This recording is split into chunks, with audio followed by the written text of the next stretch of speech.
Hi you guys, welcome back to my channel. Today I'm going to show you how we make these two sensory bins. This one is rainbow rice, and then we add in just like a few toys like cars, dinosaurs, and then a few toys like this. This one is beans. We have letters and then different types of utensils. In this video I'm going to show you, like I said, how we make them and then why we use them for Kaidynce's feeding therapy and how it's beneficial for other kids who have like sensory difficulties or sensory issues, how these can help. And not only that, they also help with like speech therapy and speech learning, how to use different words and stuff like that. So it helps with language as well. So keep watching and I'll show you how to make these. Apple cider vinegar, the 1 gallon Ziploc baggies, 1 bag of rice, a tablespoon for the apple cider vinegar, and food coloring, as well as a tray to dry your rice. So first we're going to grab your Ziploc bag, because that's what we're going to hold the rice in and do our color mixture. Then you'll take your apple cider vinegar and you'll pour 2 tablespoons into your rice bag. Next you take your food coloring, and you can select whatever color you want, and I would put at least 6 drops of that until you get the desired color. Once you have your food coloring in, you just shake the bag of rice so that it will coat all of your rice. I wanted my pink to be a little bit darker, so I added a few more drops in there and just reshook it. Once you get the color that you want, you just pour the rice out onto your baking pan.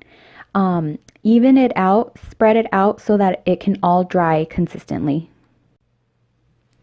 You really only need to let it dry for about 20 minutes, but since I did it last night, I just went ahead and let it dry overnight.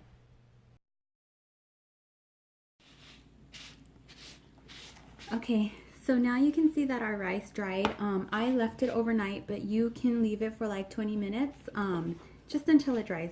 Now we can go ahead and pour it into our bins. So I don't want to make a mess just yet. I'm just going to carefully pour it in.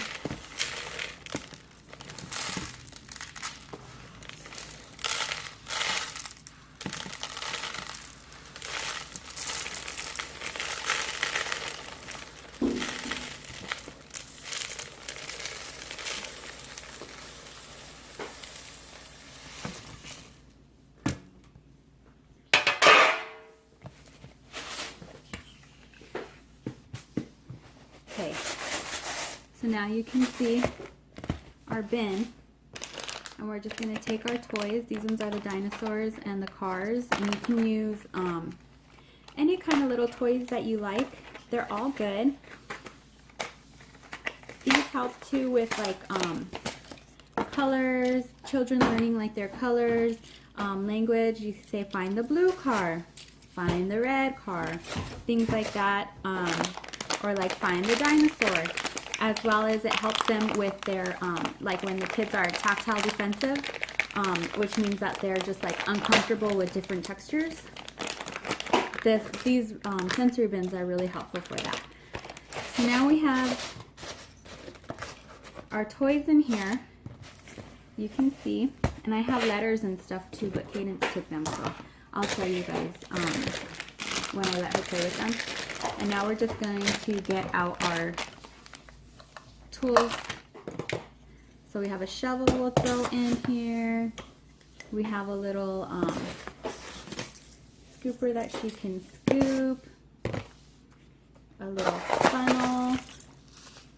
Just different objects so that they can grab the rice and like explore and play.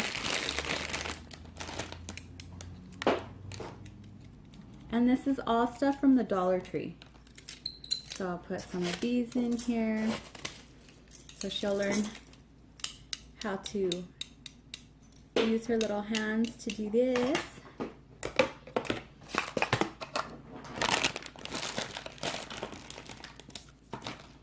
And then we have another texture, which is the beans.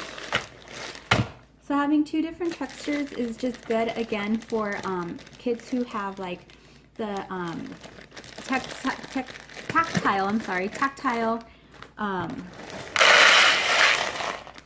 that are tactile defensive, because this will help them just start to get more curious with different textures, and it'll help them be able to explore without really feeling like a lot of pressure. So I'm just going to throw the beans.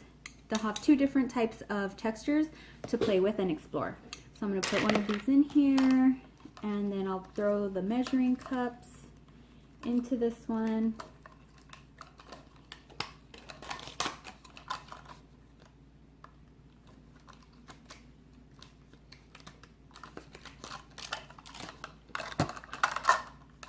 So I'll just leave them in here and see what she wants to do.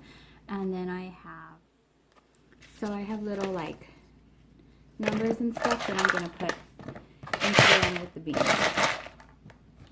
So there you have it. Those are my sensory bins. They're all ready to go. I'm going to let Kaidynce play with them so that you guys can see how they play and explore. Is that your sensory bin?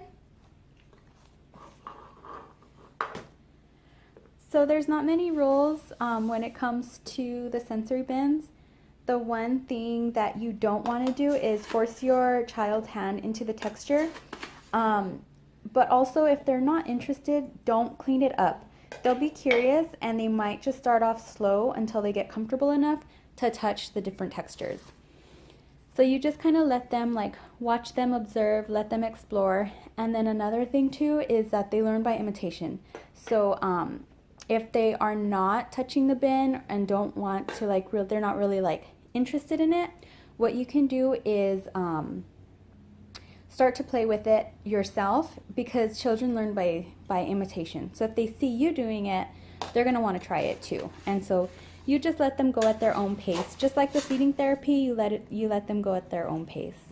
And so another thing with the sensory bins, these just help children explore new textures. It's beneficial to children who are textile defensive, which means that they don't like the experience, or they have a discomfort when they're touching different textures that they're not used to. No, don't eat it. Great, she's eating it. Well, I guess that's good. She's exploring it with her mouth. Anyways, the sensory bins really just help to desensitize children to textures. That way they start to feel more comfortable with the different textures that they're feeling with their hands, and they start to get more comfortable with textures that they eat. So that's why it's really important for the feeding therapy for Kaidynce to play with like the sensory bins, and we have to do a lot of sensory activities that aren't necessarily part of her oral sensory, but like the whole body. You have to basically like treat the whole child. So anyways, thank you guys for watching, and hopefully I can bring you more videos like this. Bye.